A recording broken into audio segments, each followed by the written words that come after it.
Hello, everyone, and welcome back to another episode of Speak English with Class. I'm Nat.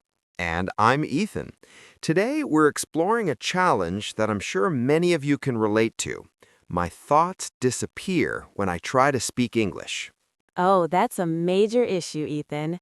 You know that feeling. You've planned what you want to say, maybe even rehearsed it silently, but the moment you open your mouth, nothing comes out. Your brain just shuts down. Totally. It's as if your brain decides to take an unexpected break right when you need it most.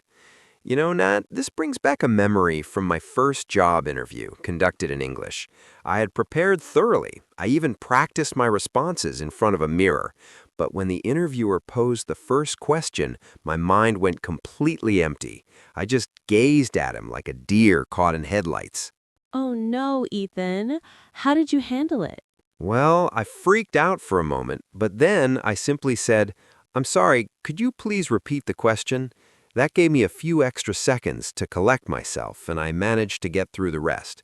But honestly, it was incredibly stressful. That's a very relatable story. I went through something similar when I first relocated to Paris. I was at a bakery hoping to buy a croissant, straightforward, right? But when my turn arrived, I completely froze.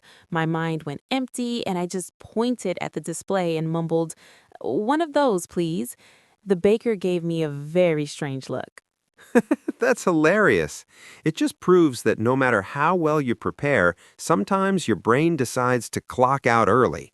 But don't worry. Today we'll examine why this occurs and offer some useful advice to help you maintain conversation even when your mind seems to disconnect. Absolutely. So, if you've ever found yourself in this situation, stay tuned because we have several effective strategies to help you remain calm and self assured when speaking English. All right, let's dive in. First of all, Nat, why does our brain go empty when we attempt to speak a foreign language, particularly English?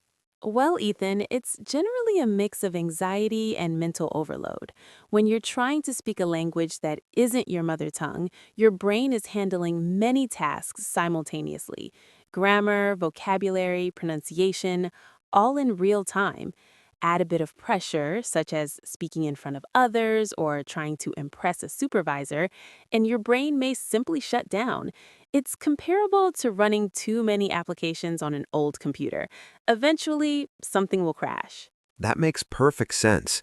It's like trying to keep too many balls in the air. Sooner or later, one or two will drop. And let's face it, the fear of making errors doesn't help either. You're so afraid of saying something incorrect that your brain just decides, I'm done here. Precisely. So let's discuss how to overcome this blank mind phenomenon. One excellent suggestion is to memorize a few standby phrases in advance. Consider them your safety net. If your mind goes blank, you can depend on these phrases to keep the conversation going. For example, if you're having trouble finding the right words, you could say, "Let me think about that for a second," or "I'm not exactly sure how to express this, but..."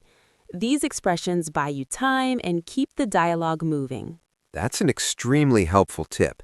It's like having a backup plan when you're stuck. Let's test a quick scenario. Imagine you're in a meeting and someone asks for your opinion on a project. Instead of panicking, you could respond, "That's an excellent question. Allow me a moment to organize my thoughts." This gives you a brief pause to breathe and reflect before responding. Exactly. And here's another suggestion. Practice speaking in low-stakes environments. The more you practice, the more at ease you'll become. Begin by talking to yourself in the mirror, describing your daily activities, or even chatting with a pet. For example, you might say, "I'm preparing breakfast right now. I need to cook some eggs and brew some coffee." These low-pressure scenarios help you grow accustomed to speaking without the dread of being judged. That's a wonderful way to build self-confidence. I recall when I was first learning Italian, I used to practice by narrating everything I did. I'd say things like, "Now I'm cleaning my teeth," or "I'm heading to the shop to buy some bread." It felt a little ridiculous initially, but it really helped me become comfortable forming sentences in Italian. That's a great illustration, Ethan. And if you want to make it even more fun, try shadowing exercises. This involves listening to a native speaker and echoing what they say as accurately as possible. You're essentially mimicking their pronunciation, intonation, and rhythm.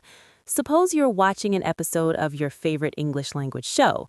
Select a character and attempt to copy everything they say. This not only improves pronunciation, but also fluency. Oh, I've tried that before. I used to shadow characters from TV series to practice my English accent. I remember attempting to copy Joey from Friends with his well-known line, "How you doing?" It was very funny and genuinely helped me improve my accent and rhythm. That's fantastic, Ethan. And speaking of techniques, here's another crucial tip. Focus on the core message, not the precise wording. Sometimes we become so fixated on finding the perfect word that we lose track of what we're trying to communicate. Remember, the goal is to convey your idea. Let's say you forget the word refrigerator. Instead of freezing up, you could describe it as the appliance in the kitchen that keeps food cold. It may not be perfect, but it communicates your meaning. That's an excellent point, Nat. It reminds me of a time I tried to describe a microwave in Spanish. I couldn't remember the word, so I said, "the box that rapidly heats food." The listener laughed, but they understood what I meant. It's all about improvising when necessary. Exactly. And that leads us to another essential tip.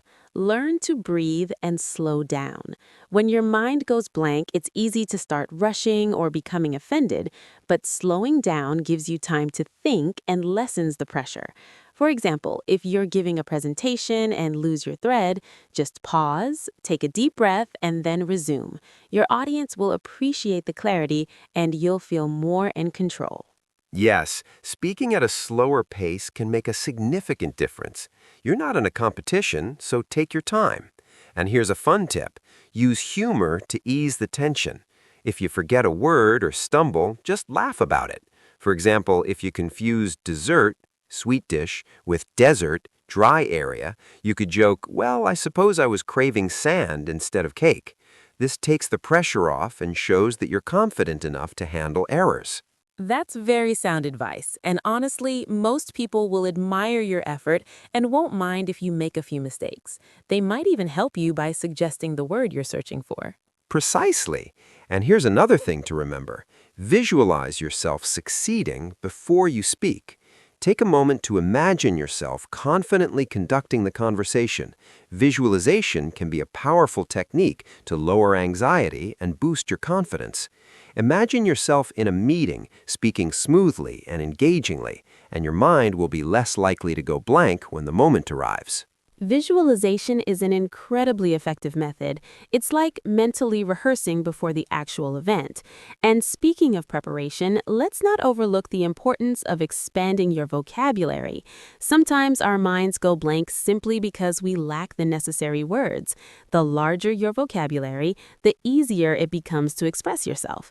For example, if you're studying business-related terms, make sure you know various ways to discuss profits, losses, negotiations, and so forth. This way, you won't get stuck searching for the correct word in the middle of a conversation. That's a great observation. And one way to grow your vocabulary is to read consistently. It doesn't have to be complex material. Even reading a short news article or a blog post every day can introduce you to new words and expressions. Then try to incorporate those new words into sentences throughout your day. For example, if you learn the word negotiation, you might say, "I have a negotiation with a client tomorrow," even if you're just practicing alone. Absolutely.